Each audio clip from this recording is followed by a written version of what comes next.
Kari Lake came on the show. She's running for Senate, and that happened on Monday. And I thought you asked an incredible question. Really? As a McCain Republican, I like to think of myself as, and I considered Senator McCain a friend. What changed? When you told me and other McCain Republicans that we weren't welcome, why am I welcome now, and what changed? Well, first of all, that's not what I said. It was a joke that was said a year before the election when I was taking a nuclear bomb-style incoming of tens of millions of dollars in attack ads from a McCain Republican. And it was said in jest. And I think if John McCain, who had a great sense of humor, would have heard it, he would have laughed. All right, let's see if John McCain would have laughed. Joining us now is Meghan McCain, the daughter of course, the late, great John McCain. Her podcast is out Tuesdays and Thursdays. It's awesome. Meghan McCain has entered the chat, is what it's called. Hey, Meghan, good to have you back on. How are you? Hi, Gaydos. Thank you so much for having me on. And Bruce, it's nice to meet you. Nice to meet you as well, Meghan. Meghan. Yeah. So would your dad have laughed at that joke from Kari Lake? I mean, I think we all know the answer to that. And I think it's really kind of fascinating that this whole thing is blowing up as much as it is. It's getting like international attention. Like The Guardian is writing about all of this. And, you know, I think my entire take on this situation is just that the internal polling for Kari Lake's campaign must be just staggeringly awful and scary to them when it comes to independents and McCain Republicans not voting for her. I think there's some kind of data that they've seen. There's public data we've all seen that shows that there is a giant swath of Arizonans who will never vote for this woman, in no small part because of how much she has attacked my dad, who is a beloved Arizona icon. And also there are many people like you, Bruce, who consider themselves proud McCain Republicans, and we wear that proudly. We are not MAGA, dear leader, Kim Jong-un, Trump, people. And I think that her and her team have had a very, very, cataclysmic misunderstanding of the people that we are, the kind of Republicans that we are, and the amount of support that my dad still has, even, 5 years in death. Yeah. And Meghan, again, thank you so much for making some time for us today. And I would tell you that I enjoyed every moment around your father when he would come into the studio. He was warm. I would tell you that I enjoyed the time when the microphones were off a little bit more because you know how unfiltered he could get. You've obviously picked up some of that from Dad.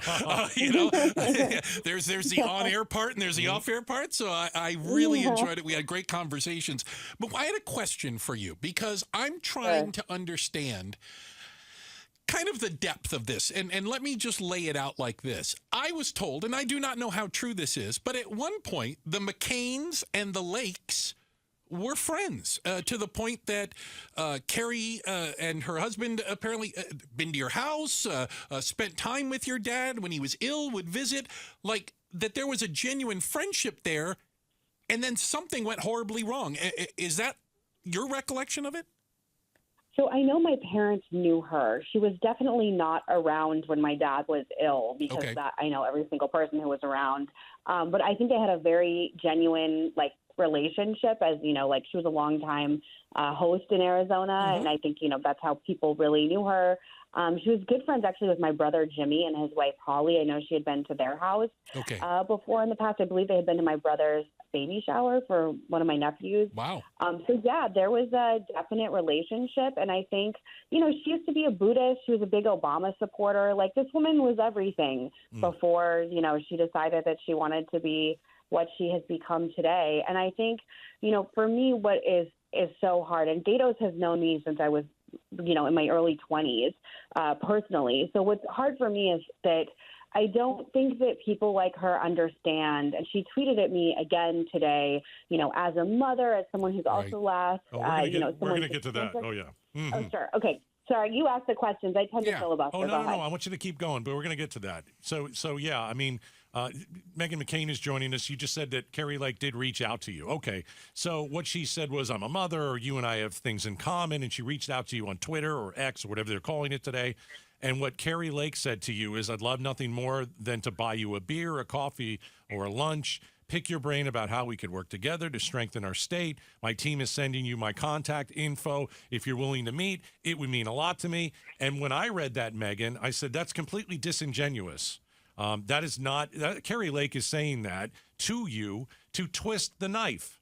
That's my take on it. When you saw that tweet, what was your take on it?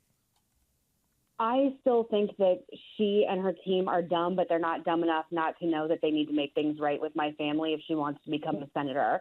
She has trashed my dad and me and my mother and my brother. I mean, numerous times she has called him a loser, said Arizona created a lot of losers. Yep. She made a stabbing motion and said that we have finally gotten rid of, like, the McCain arm of the Republican Party. She told McCain Republicans to, quote, get the hell out. And then you know what they did? They got the hell out and they didn't vote for her. And she's saying this is a joke. It's not a joke. I used to work at Saturday Night Live. I know what a joke is. Excuse me. And, like, I don't think that in any way it is anywhere. It's actually been quite painful. It's been embarrassing. Like, it's still, like, a weird thing for me that, like, when I go home and bring my kids home, that there's just, like, this segment of MAGA people that are somehow, like, offended that my dad is beloved. I see her for exactly who she is. And by the way, the rumor on the street, just between, you know, you guys and me Just and your entire, girls? like, Okay. radio, you know, listeners, is that she spends the majority of her time in Mar-a-Lago. I follow a friend of mine runs a very popular Instagram account called House and Habit. She was at a Mar-a-Lago event last weekend or 2 weekends ago, and she was there. Like, that Kari Lake just follows Trump around like a puppy dog, begging to be chosen as his vice presidential pick. That's obviously never going to happen because she is the one who loses elections, not anyone with the last name McCain in the state of Arizona. And I think it's all pathetic. And I think to not understand that a person is going to defend their family, going to not accept any kind of anything. And by the way, I didn't hear an apology in any of that. No. It's just delusional. Yeah. It's just delusional, Gaydos and Bruce. And Meghan, I thought it was, again, I almost feel responsible because I asked the darn question on Monday. I feel bad for this. No, you shouldn't. It was a good. No, I'm glad you asked it. So am I. I'm glad you asked it. Okay, because I don't want to drudge up bad things in any way, shape, or form because, you know, what we did after that, after she said those pieces and left, we played back the audio of her doing it. And again, I didn't hear laughter, joking, or even a punchline in any of it. And this new, shall we call it, kinder, softer Kari Lake, it's, I know one of the things I left with is, will the real Kari Lake please stand up? I'm not sure which one she is anymore. I mean, I think she's the one who wants to get elected, but unfortunately for her, Arizona, as you guys know better than me, is a very interesting, independent, open-minded, free-thinking state. It is not the homeland of MAGA. No matter how much people like her and Kelly Ward and whomever else wants to pretend like people like you and I, Bruce, because I just heard you describe yourself as a McCain Republican, which I am proud to be every day of my life. They want to act like people like us have died. And you know what? They haven't. And it's why Trump can't win Arizona.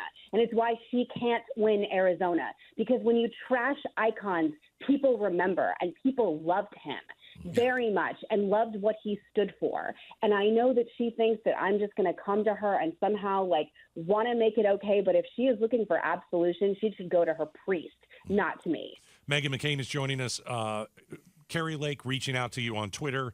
I read some of it a minute ago. She started at Hi Meghan as mothers, both with two kiddos. I know we both. That's my favorite part, by the way. I mean, really. What?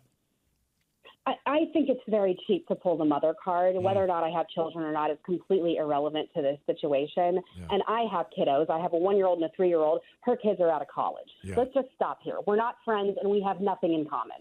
What if she were to include an apology? Because I think you hit it right on the nose. There's no apology. If she came out and said, hey, listen, I'm sorry for what I said about John McCain. I thought that that's what the people wanted me to say. And so I went out and said it. And it ended up losing me an election, and I don't want to do that again. And I want to make it better. Make amends. Make amends with Meghan McCain. If she said something like that, which we all know she's not going to, if she did, and offered that type of an olive branch to you, would it be any different? Gaydos, you've known me a really long time. The answer is no. Me and my dad. Right. My love for my dad is the same way as for my mother. It is don't ask people to get over people hurting their family and their dead parents. What I would say to her is I would say cinema 2024. That's what I would say. Yeah. I think that's something I'd like to see, too. Yeah. Hey, Meghan, thanks for joining us and clearing the air a little bit and Appreciate it. Reacting to everything that Kari Lake said. And we love you out here in Arizona. We'll talk to you soon. I just want to thank you so much. And Bruce, please, I want you to ask hard-hitting questions. I was actually happy finally someone confronted her about it. And if I sound, emotional and intense, this is very deeply personal. And I am 39 years old, and I just don't want to live in this world where Trump and his minions like Kari Lake think that it is funny or not deeply hurtful and impactful to many people when you continue to desecrate my dad in death. They're never going to be able to take away what he was and how beloved he was. And by the way, how beloved he still is. I've seen data and polling on it. And it never stops being painful. And I think to sort of want to make amends in a cheap way on social media shows you exactly the kind of candidate she is. And quite frankly, the Arizona Republican Party and the constituents in Arizona who are proud Republicans deserve so much better than this absolute joke sham of a candidate. And she should go back to Mar-a-Lago where she belongs. All right. Other than that, Meghan, thank you so much. Outspoken. I would like to say I did not start this fight. No, you I know you didn't. Okay, No. I'll finish it. No, but here, I did not start it. Yeah, got it. And I'd love to come on sometime when it's about something happy. Deal. Sold. Okay. Yeah, we'll definitely talk about Biden, Trump down the line, and we'll call you for that for sure. Wonderful. Have a great afternoon. All guys. right. Thank you. It's Outspoken with Meghan McCain. Yeah, that is exactly what it is. She is decidedly outspoken. Right. I don't think we had to use the bleep button, so we're ahead of the game, right? I wasn't going to curse. I told you I'd be fine. I wasn't worried about you.